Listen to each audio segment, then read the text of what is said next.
Hello, and welcome to the GRACE podcast series. My name is Denise Brock, and I am the Operations Director for the Global Resource for Advancing Cancer Education, or GRACE. In this podcast series, we interview patients, advocates, and healthcare professionals to provide the most updated information for our community and to highlight important issues facing those dealing with a cancer diagnosis. We hope you find this information valuable. For questions or comments, please visit us at cancergrace.org. The other issue has been insurance coverage.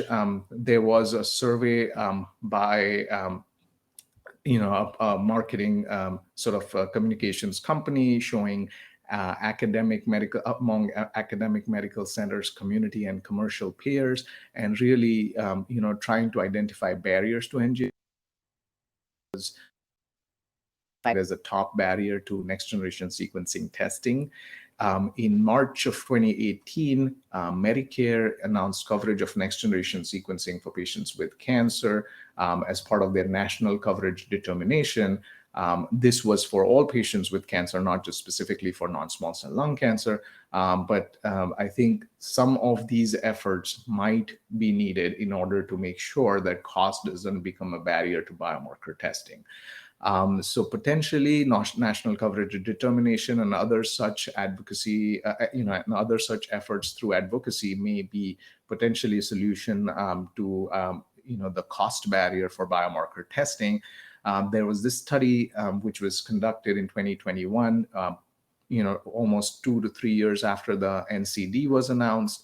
And it did show that the percentage of patients receiving next generation sequencing testing within 60 days here for non-small cell lung cancer patients, this is pre the coverage determination announcement, and post coverage determination announcement, we do see there is an increase. It's still at 45%. Again, we need it to be higher, but this potentially could be one of the solutions to, broadening access to testing. The other interesting thing that this particular study demonstrated was, with the coverage determination being just for Medicare, there was quite a significant increase in NGS testing for patients who have Medicare-based insurance, and there were increase in NGS tests even for patients with commercial insurance, but not so much for patients who were in state Medicaid programs. So again, this Medicare-based policy or national policy may be helpful in general, but still may widen gaps and disparities based on the patient's insurance type. So again, this may not occur equally across all insurance types. And again, further efforts beyond coverage policies are needed to ensure equitable access to the benefits of precision medicine and eliminating cost as a barrier to biomarker testing.